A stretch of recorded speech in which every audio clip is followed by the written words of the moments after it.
Oh, just a second. Hello, everyone, and welcome back to the FPL Banger Show. My name is Siva, and I'm joined by Sam for the Game Week 6 preview. How are you doing, Sam? Okay, yeah, pretty alright. Had a decent score this week, so I love it when they have midweek games like this, right? You don't have to wait so long until the next game week, so yeah, just excited. They're good when you have good game weeks, and I mean, both of us captain Haaland, so we've had good game weeks. I think I'm on 81, you're on 80, all out. Pretty decent. But are you upset that Salah still returned, Sam? Because I was really annoyed. Like, time difference for us works here. It's like around, I think Haaland probably finished his game around maybe 4 a.m. And I went to sleep really happy. I thought, okay, smashed it. Woke up in the morning. How the hell has Salah somehow stolen 2 assists from nothing? One of them was off his shoulder in the 98th minute of a game that had 5 minutes of injury time. Yeah, obviously the ref had Salah as his captain, right? I was not happy Fourth with it. official. Yeah. Yeah, so annoyed. Although, to be fair, Salah's EO was below 100%, so we did actually benefit. But since we're on the topic of Salah, that I thought brings us really nicely to our first topic today, and that is Salah or no La. This works better if you know Malaysian slang because we say la a lot, but it doesn't really work when you say it in proper English. But basically, a lot of people questioning whether they should still have Salah. We had a question here, do you take Darwin over Salah at this point? Darwin Núñez back from suspension this week. We also had a question here, what do you think about Threemium with Kane, Salah and Haaland? So that's the other direction where you try and pack them all in. Now, are you feeling tempted to sell Salah, Sam? Because for the first time in FPL, he's not really the perma-captain of choice. Like, that's Haaland, right? Haaland would be, all things being equal, if you thought they're both going to start, I think now we're sort of undisputed. Haaland is the guy. His XG is off the charts. His performance is off the charts. He's scoring for fun. He had, I think, he scored with his first touch, right? He had 12 touches and scored 3 goals. Yeah, I think the premium meets Salah, Son, KDB to a lesser extent. I think KDB did well the first 3 weeks, but then after that, he kind of dropped off. He was banned. So, yeah, the premium mids hasn't really been performing. So, I think Liverpool as a whole not playing so well despite the 9-0 win. I mean, that was against a poor opponent, maybe, but just as a whole, they don't seem to be clicking particularly as well as you expect them to. Maybe the loss of Mane has hit them really hard. The defense, having to play Joe Gomez, Trent not really on form, Van Dijk has not been on form. So as a whole, Liverpool not playing so well, therefore maybe Salah, I mean, he's still going to return, but is he worth the 13 mil right now? I would say no. However, there aren't many alternatives. Like last season, we could do no Salah, but move to Son. You remember that? That was a very popular move at the end of the season. We have no one to move to now. Maybe Sterling. Apart from that, there's really no one else unless you're going to move the funds all the way to your forward. But, there's a lot of moves and I don't know if most of us have the balls to do that. I don't know if I don't have the balls. It's just, like you say, there's no real option. I don't know, even if I sold Salah today, what I would do with that cash. I looked at a few drafts and looked at even wildcarding and stuff like that, which I don't need to, but just for the fun of it. And I don't really, because pricing this year is so generous, it's so cheap, you don't really need to spend a lot. Kieran Trippier is 5.1 million and offers you so much value. In midfield, you've got something like Pascal Gross, who's still under 6 mil, Martinelli, Jesus. Previous seasons, selling Salah was always a big deal because it would change the look of your team. You could use that money, like you said, to get Son. You could spend it and you really needed cash. And this season, even if I gave you 13 million, you probably don't need it. Yeah, it's true. That's a very good point, actually. Going back to the question here, Darwin over Salah, it's a bit early, right? I mean, he hasn't even played a match. Yeah, but that's you what don't we even know said. if he's going to start. That's what we said I last don't time. think he's going to start against Everton. Why not though? I mean, he's had 3 games off.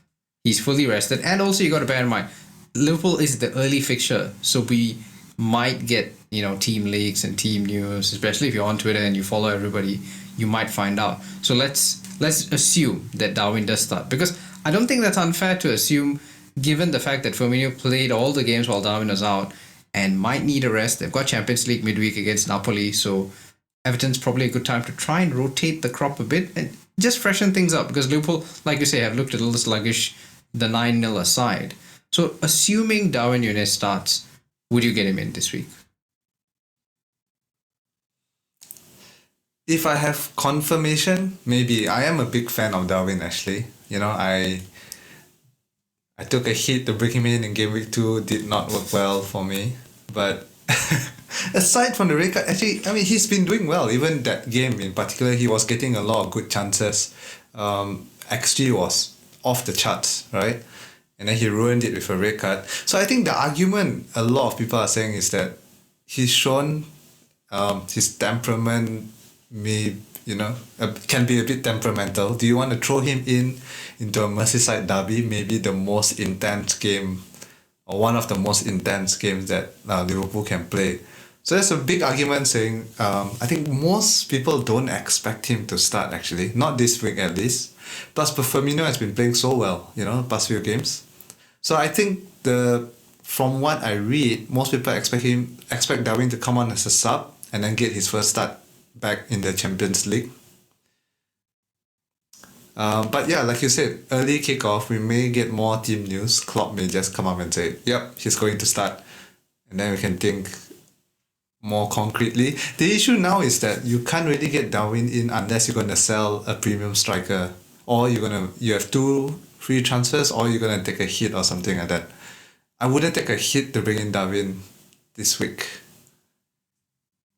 Okay, fair. But for free, would you do it if you knew he was starting? Let's assume that. Because I think that's not an unreasonable assumption to make. We've been getting reasonably early team news these last 2 weeks, and Liverpool is one of the few teams where, especially if you follow Let's Talk FPL Andy, he tends to get the main guys. Like he knew this week that Salah was starting, Robertson was starting. He tends to get that. So I don't think it's unreasonable with the first kickoff to assume that you're going to get team news. And that's kind of the advantage we have over everybody else who's not on Twitter. For instance, this week I knew, and you knew, that Reece James wasn't traveling to Southampton, right? And you could say it's a disadvantage, because if you just slept and not done anything, you'd have Andres Pereira off the bench.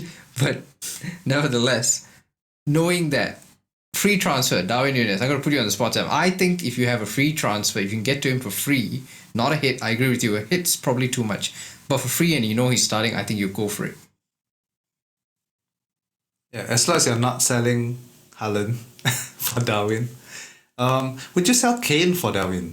I wouldn't, I think. Kane has been pretty decent and good fixtures. I mean, Fulham and I think they have 2 more good fixtures before their fixture turn. Fulham and Leicester, but in between that they have City, right? And that was one of the things here when... so just Fulham, yeah. Yeah, when you're asking me about a premium draft, right? We had the second question here about Kane, Salah and Haaland, and that doesn't really... I don't know, Sam. You started, I think, game week 1 with a premium, if I recall. I think you had KDB, Salah, and Kane. Would you go back to that now?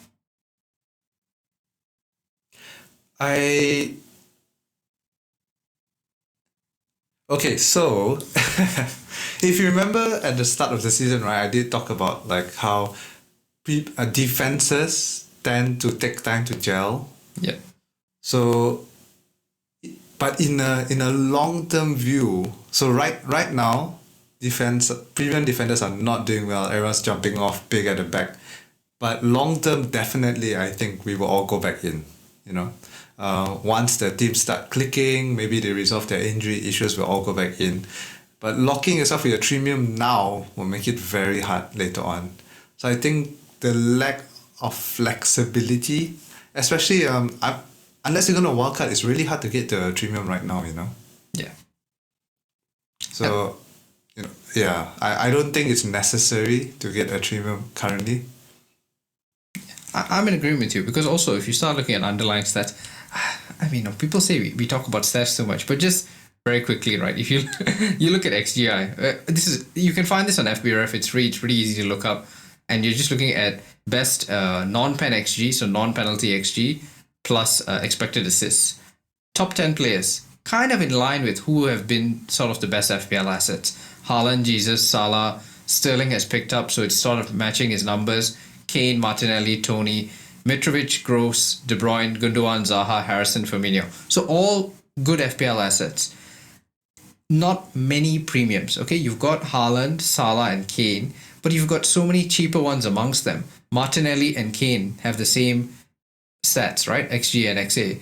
Tony is doing all right. Mitrovic is doing really well. So that's why at premium, I'm really not sold. I think there's so much balance here. You can get a much richer team, more diverse, so many more haul opportunities, right? I'm thinking if you have a team of 11 players, you want to get as many guys who can do a double-digit haul. And so I'd want a Mitrovic. If I was wildcarding now, I think you'd have a Mitrovic, you'd have a Jesus, and you'd have a Haaland up top.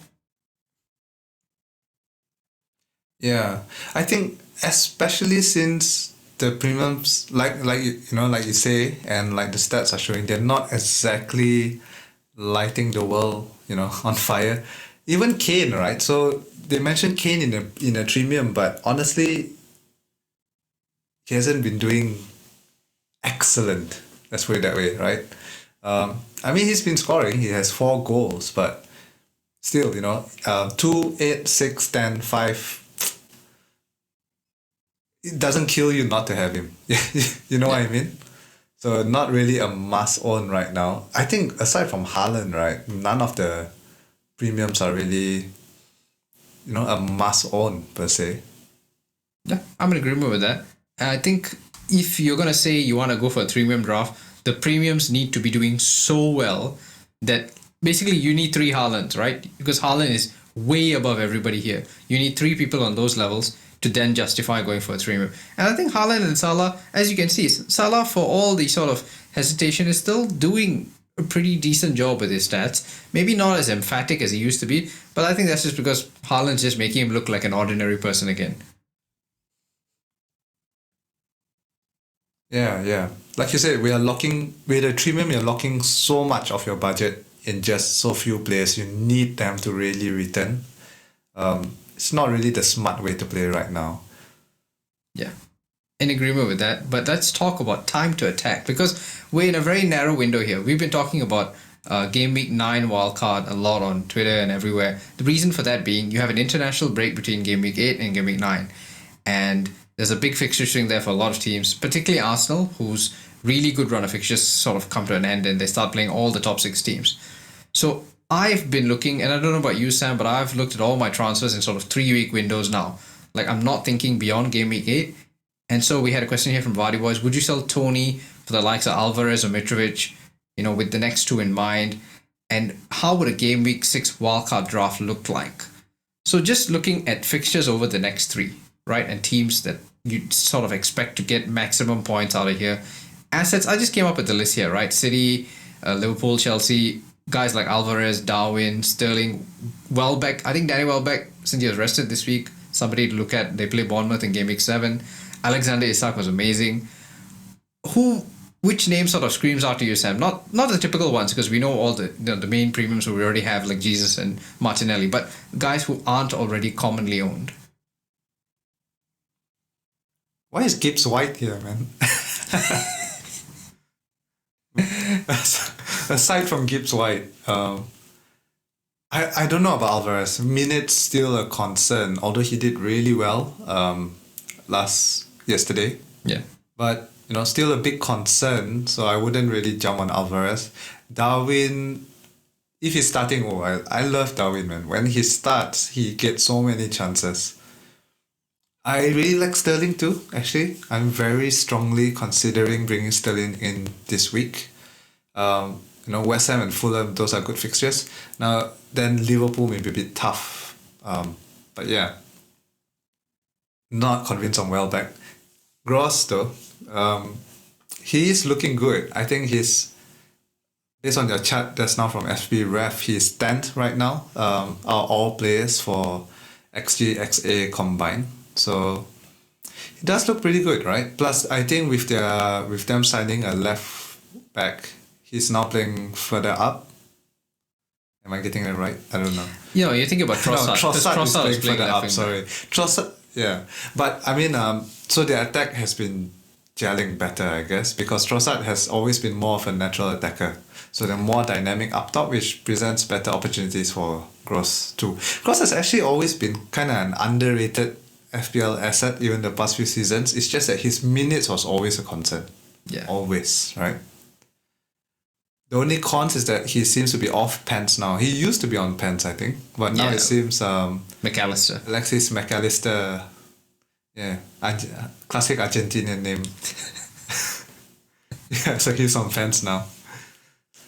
Isak looked really good, but it's just one game. How many times have we had a striker do well for one game and then go on a run of blanks? No, but Alexander Isak looked personally, amazing. I would wait. I thought he was brilliant, right? Yeah, but maybe it's also Liverpool's extremely high line and he could exploit the space behind Trent. And he really exploited Joe Gomez as well. So, Yeah. Against other teams who play deeper, because Newcastle's fixtures are getting better. They have good teams, but that also means the teams are kind of sitting back more compared to Liverpool, right? Yeah. I would wait personally. Fair. I think Alexander Isak in game week 8 is almost like the best punt you can take just before you go into a wildcard. Game week 8 at home, St. James Park against Bournemouth. Calling it now, I think that's the kind of fixture you can see hat-trick potential, because he looks like one of those, maybe I'm stereotyping because he's a big guy, but I'm thinking flat track bully. Bournemouth look awful, still really bad against Wolves. Like, I think, especially if you're planning the wildcard, you can sort of take these short-term punts because you're not committed to these players for a very long time. Yeah, I agree. Although I think he did kind of come off with a dead leg, I think. So he's a very minor doubt for the weekend game. So you might want to monitor on that if you're planning to bring in Isak. But to the question that we had from Vardy Boy Spot, Brentford, and whether he holds on to Tony over the likes of maybe Mitrovic, and I can understand why, because Mitrovic looks amazing and fixture proof because he's just scoring every week. Alvarez looked really great yesterday, and if he plays again, I mean, Villa on their floor, right? I mean, they are good. Gerrard is getting sacked anytime soon. Spurs haven't really looked great. Would you move away given that Brentford played Leeds and Southampton then the next two? It's tough, right? I guess it's one of those where if your team is perfect and your only issue is that, Tony, despite having two good fixtures, is not really on form, then yeah, I would do it. I would do Tony to Mitro. I think Mitro has been great. But it's not a priority transfer, I guess. Because the fixtures are really good for Brentford, Oh yeah, I forget, you own Mitrovic, Sam, so you're kind of biased on this, right? Because I can't imagine anybody else. Amazing. Yeah, you've done really well. You've gone Mitrovic over Jesus, and I don't think you've missed out a lot on not having Jesus. But would you really advise someone to go in? Yeah, I missed his game week 2 haul, so I did miss quite a lot. But then, other than that, yeah, it's been all right. My no Jesus experiment has been pretty okay, I guess. What do you think about this fixture proofing? Because I think Zaha and Mitrovic are the two people I always see come up in transfer lists and best transfers. And the reason nobody gets them in, you being the exception, is that fixtures are too hard. And let's wait until they turn. But Zaha and Mitrovic have sort of made a mockery of the first 5 fixtures anyway. And they've been scoring in every other game. So do you just ignore the fixtures and go with them now? Or do you just wait a bit more until the fixtures on paper properly turn? I think it wouldn't be a priority transfer to get them in right now because of the fixtures, right? But like you said, so Mitro's playing Spurs and Chelsea next. Hard on paper, but if you watch the games, you can see Spurs are leaking chances. Same with Chelsea, very scoreable, especially for someone like Mitro, who I don't know, there's something about him this season, right? He's just bullying defenders everywhere. So yeah, that's why I went Mitro, I guess. But I'm definitely a form over fixture type of person. Although ideally you want to line up the two. Very controversial, Sam. That will not go down well on Twitter. People are very strong about fixture. I think, and that's why I had Gibbs White there, because Forest play Bournemouth, but you're not convinced, so I will leave it there. And instead, let's talk about rest. Sam shaking his head when I mentioned Gibbs White. Okay, all right. Let's move on. Notable rest times before game week 6, right? And you have here something that Late Riser posted, and I sort of added on. And there is a very big disparity. For some reason, they've done midweek fixtures and they've just been really unfair. Like United have 30 hours less than Arsenal do for reasons I don't entirely understand. Brighton have almost 40 hours ahead of Leicester. Looking at this kind of stuff, first of all, does it influence you in any way when you're making transfers this week? Do you look at this and think, okay, there's something here I can attack on? No. I don't really give it much thought because, I mean, in previous seasons I have, but I will admit that it doesn't really pay off like how you would expect it to. I remember studying something like this last season, and the results, you would expect so based on this, Brighton has almost double the hours of Leicester. So naturally, you would assume Brighton's going to trash Leicester. But if I remember last season correctly, it didn't really happen like that. So I don't pay that much weight. I don't put that much weight into this, I guess. Except maybe when it comes to rotation and things like that. Yeah, I think it's definitely not an exact science, but I think you can sort of see some opportunities here. For example, the fact that Brighton, as you say, almost have double Leicester's time. Another interesting stat, Leicester have used the least number of substitutes in the entire league. So I'm quite nerdy like this, alright? So in their first 4 games... That's because they have no one, Leicester. Exactly. They haven't bought anyone. So they're going to have half the rest that Brighton have had. Eric Ten Hag's United, one of the best teams in the world right now, right? They're going to smash them tonight. We're recording before the United game. And even if Leicester win, they'll have used up all their energy, and then the same 11 guys are going to play Brighton away at the Amex, and they're going to get smashed. And this brings me to where I was leading with this, because I said Brighton so much, right? Pascal Gross. He's on all of the set pieces for Brighton now. He takes all the corners, all the free kicks. He gets a lot of bonus because of that, which is really good. And Leicester, as we knew this last season, nothing much has changed, have conceded the highest XG from set plays. So Pascal Gross, he's playing Leicester this week. He plays Bournemouth next week. This is the easiest transfer you can make this week, especially if, like Sam, you have Rodrigo. This is the move for you. Yeah. Fellow Rodrigo owners. I think if you don't have the money, you go down to Gross. His standout option in that price bracket. If you have the money, I would go up to Zaha. Despite the fixtures, because I think Zaha fixture proof. Nobody's fixture proof, man. Except Mitrovic, apparently. Okay, Mitrovic aside. Let's talk about some weird results, right? So Saints Chelsea. I don't know what to do with Chelsea, right? I don't understand, because they were really good against Spurs for maybe half the game. They were awful against Leeds. I thought decent against Leicester, considering they played with 10, and then again against Southampton they were awful again. And I don't know, it's because maybe they've lost Kante and they don't have central midfielders. Is this the kind of thing we should be worried about? Because I notice everybody keeps saying, you just have to be patient. Just hold on to all your Chelsea defenders. Hold on to Reece James. You hold on to Kukurea and just be patient and things will get better. And I don't want to be patient. I think there are better people out there. I think there are cheaper people. I can take the money out of defense and I can move it forward and get midfielders and attackers who are returning points. I don't actually want to sit around and wait for Chelsea to become better. Even though they've signed Fofana and he's really cheap and all that, 4.4 million in FPL. How do you feel about Chelsea, Sam? I think when it comes to this kind of thing, when you're assessing a team's form, you really got to try and look at it in context. So Chelsea, I feel, have been just really unlucky in terms of injuries, in terms of their players getting red cards every single game. For what seems like every single game. So they just haven't had a settled midfield and defense, I think, almost every single game, you got people coming in, coming out, a red card here, so Koulibaly's out, Reece James gets injured the last game, Kante gets injured, bringing Conor Gallagher gets red carded. So it's just, things are just in turmoil, I think. So, but once things settle down for them, I do believe they'll get better because they have good players. Tuchel's a good coach, in my opinion. So, yeah, I'm happy to hold, at least, but it depends who. So, Mount, no, I would sell Mount because just everything doesn't look right for him. Reece James, though, especially with Fofana there, he will finally get back to right wing back.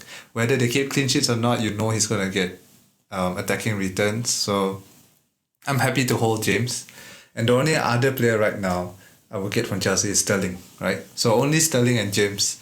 Everyone else, Cucurella maybe just because he's so cheap. I mean, he's only 5. Of course, you got the opportunity cost. You think like, Saliba was only 4.5. Now he's 4.7. But I mean, it's just 0.5. It's not that much. Not, like a 6 or 7 mil player or something like that. So yeah, aside from Cucurella, James, Sterling, I probably would not hold any other Chelsea player right now.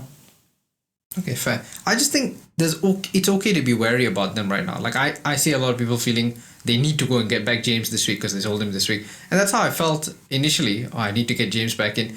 But they look so shaky. Like I feel... Well, we'll see. I feel like you can afford to wait, especially given that these were the easy fixtures and they've really messed it up. So I don't think the next few fixtures are that great. West Ham, Fulham, Liverpool are the next 3. To me, those all look on paper really hard. And speaking of West Ham, they dominated Spurs, especially in the second half. They were all over Spurs. And Spurs, you mentioned about Kane not being very impressive. Would you go for any Spurs assets given that they play Fulham and Leicester in the next 3? Or is it the same as what we were talking about Chelsea? Are you kind of avoid unless you already own them? Yeah, I think so. I would not get any Spurs asset right now. In fact, I think I might sell Kulu,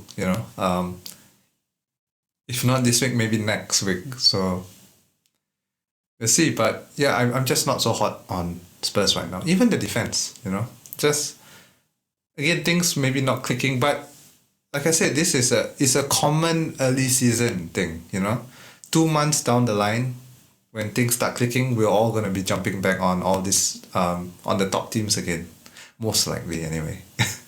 Yeah, something's up with Spurs because I noticed he didn't make a single substitution until I think the 76th minute when he brought on Richarlison. That was his only sub the whole game. And it's kind of weird because Conte in Italy was always known for making 5 subs and really utilising that. How he doesn't have any confidence in his own bench, I don't know. Something's not right there. Did he sub off Perisic also? He didn't. He let Perisic play for the 90, which I can understand because Perisic was playing really well and I guess they really wanted the result. But for him to not have any faith in that bench, okay, maybe it's not a great bench, but it just seems very weird with how he started the season, also optimistic. But yeah, I think like I'm with you. I wouldn't be going out of my way to buy Spurs now. Bournemouth v Wolves I just put on the screen simply because if you think this 0-0 draw is like a turning point, it really isn't. Bournemouth is still bad, just Wolves are also really bad, so they can't score goals. I think Bournemouth's next 3, which is Forest, Brighton and Newcastle. I honestly think you still can get some points off this team. Like if you've got Forest players, you've got Neco Williams, play him. If you've got Brighton players, you play them. Newcastle definitely in game you try and get somebody. I think there are a few more thrashings in store for Bournemouth. Okay. Maybe. What? New manager bounce though. Maybe. I don't even know. They don't even have a new manager. This is no manager bounce, okay?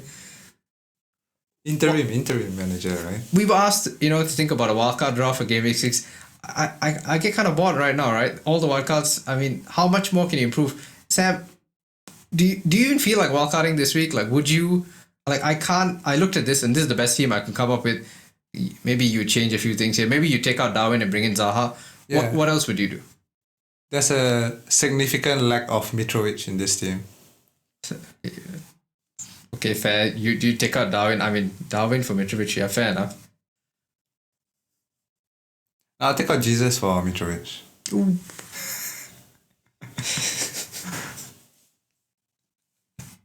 Okay. Yeah, but not much potential upside, I guess. That's the buzzword, right? Not much potential upside for wildcard this week because everyone you're going to bring in, you probably already have, So for those of you listening to the podcast in Siva's wildcard draft here, there's Haaland, Jesus, Darwin up top. So, only Darwin's the proper differential. In midfield, Salah, Gross, Martinelli, so only Gross, which a lot of people seem to be jumping on. And then Trent, Cancelo, Trippier, Walker, only Trippier, right? I think everyone else has pretty much the other three. So Yeah. And then Pope in keeper. So very little upside, not worth a wildcard, I think. Yeah, I'm in agreement with you. I don't think the template has moved enough, unfortunately, as we hoped it would. So it is what it is. Keepers, right? So we had this question here about keepers from FPL Hafiz, Sanchez or Henderson. Okay, look, I own Ramsdale too. I also want to get rid of him. But unless he's injured this week, which he might be because he did have a yellow flag, if he's okay, I feel like the upside in a keeper transfer is really limited. Like, I think that's something you do on your wildcard. 100% agree. So I have Ramsdale too, and I have Rodrigo. And I thought, if I'm going to make a transfer, there's no way I'm wasting a transfer on Ramsdale. Like, let Watt come in. Yes, he gets 1 point, but every chance the person you bring in gets two, the upside, like you said, is just so low for a keeper.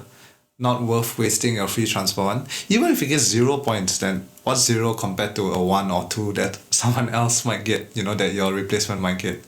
Of course, you could really nail it, but at most, 6 points? 7, 8 maybe if you're lucky with bonus. I would use my transfer on the midfield, I think, and then just ride it out until the wildcard. Although I do get it though, I do really want to get Ramsdale out.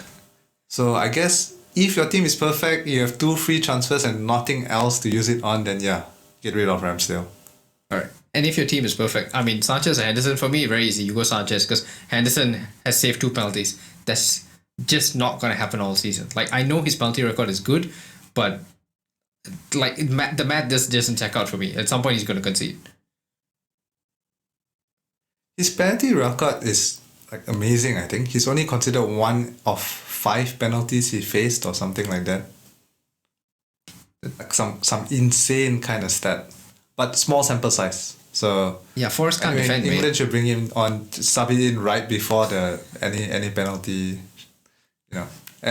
Anyway, Sanchez definitely the standout pick, I think, in keepers. The rest are all kind of. I think Sanchez, or if you want to go up, you go Pope. Henderson, look, they conceded 6 goals yesterday, right? So they're not a good defense. Worst for underlying data, so it's not even a coincidence. They're signing 3 more centre backs today or something, so we'll see how that goes. Captaincy, all right. Okay. This is why I'm really here, right, Sam? Captaincy. We both went Haaland last week, and I think we called it, right? We sort of went with the guy who had the upside. But do you go in again, knowing that the risk of rotation was present the last time? Now it feels a lot greater because they play Sevilla midweek. They play Spurs at the end of the week. They're playing Villa this week. Haaland has started consistently. Is this the rest game? And do you walk away from Haaland now and go back to Salah for captaincy? I think this will be the rest game. If not benched from the start, then taken off early, right? Especially with how well Alvarez played in the last game. I think if I was Pep, I'll be like, I can start Alvarez over Haaland. He's doing well. So with that in mind, I probably would not captain Haaland. I think Salah against Newcastle. No, I mean Salah against Everton. Who's Salah playing again this week? Yeah, Everton. It is a good fixture. Everton's kind of bad, so yeah. For lack of other options, I guess I don't own Jesus, so I can't captain anyone else. Yeah, I mean we're looking at predicted points here. My only option is Salah. Salah is first, followed by Kane, Son, Trent. Haaland's kind of low down because they think his minutes are not going to be great. Really, Sam, you're so sure that he's not going to start because, I mean, he keeps coming off consistently. He's not been playing 90 minutes. He only played 90 minutes once so far. So I feel like Pep has managed him really well up to this point. And it's Villa. Like, that's the team that almost cost City the title. It's away from home. So Gerrard's on his knees. Like, he has to get something from this game. So if you're Pep, do you really risk... Considering that the midweek game is against Sevilla. Sevilla have only taken 1 point from the first 3 in La Liga. They're kind of shit and the coach is, Lopetegui's on the edge and the fans are calling for them to go. On paper, like Villa, I think is a harder fixture than Sevilla. So why not play Haaland, get the hat-trick in, probably a third hat-trick in a row, sub him off at halftime? Yeah, I mean, it's definitely possible. No one really understands how Pep thinks. I personally think he would rest Haaland. Just because of how well Alvarez played. So, if I were Pep, I was like, okay, I can play Alvarez. The drop-off in quality is not that great, if there even is, in terms of the squad. Still probably win, and Haaland gets to play in midweek. It's not so much about the opponent, it's just how many minutes he's putting into his legs in such a short period of time. Yeah, but he's not putting that many minutes. Flag, I think. Like he's been subbed off consistently. Like, I mean, if you want to compare all things, I know it's not equal because Salah's fitter and not injury prone. Salah's played way more minutes than Haaland. He's playing 90 every week. Yeah. Yeah, but exactly like what you said, Salah is not injury prone, whereas Haaland is. Would you want to risk injury, a small niggle, but out 1 week, 2 weeks, and then reoccurs like what happened to him in Dortmund, right? Why would you risk it? That's just my opinion. I'm not a professional manager. You gotta have to be a professional, mate, because we all gotta have to make this decision. Yeah, my decision is I'm expecting Haaland not to start, so I would not captain him. If I had Sterling, I would captain him. I just saw Sterling here in your table. Yeah. So I might actually transfer Sterling in this week, and if I do, then I'll probably captain him. Against West Ham. Over Salah. I think big upside. Yeah, no one has Sterling. Yeah, but it's against West Ham, mate. I mean, it's not exactly an easy fixture. Yeah, but he's on good form, Sterling, I think, has been really underrated because everyone kind of forgot how good he was as an FPL asset because of the last year, I guess. Right? Do you remember how good he used to be? Like, from 2016 to 2019, he had 3 200 plus seasons in a row. 18 goals, 17 goals, 20 goals. And then his minutes started to get cut by Pep. And that's when his goal output went down. I think people forget that. I really like Sterling, I think. Plus, West Ham actually are really leaky at the back. They still go forward well. So they're attacking wise. But in defense, they're still leaking chances here and there. So. Okay. And if you knew Haaland was going to play the last 20 minutes, or let's say the last 30 minutes of the Villa game, would your answer be any different? If I knew 100% that he's going to play, then yeah, I would captain him. But, if City's already leading, why would you bring on Haaland then? Why would you risk him getting injured? So then your advice anyway, that's my answer. I'm just going to leave you one last thing, right?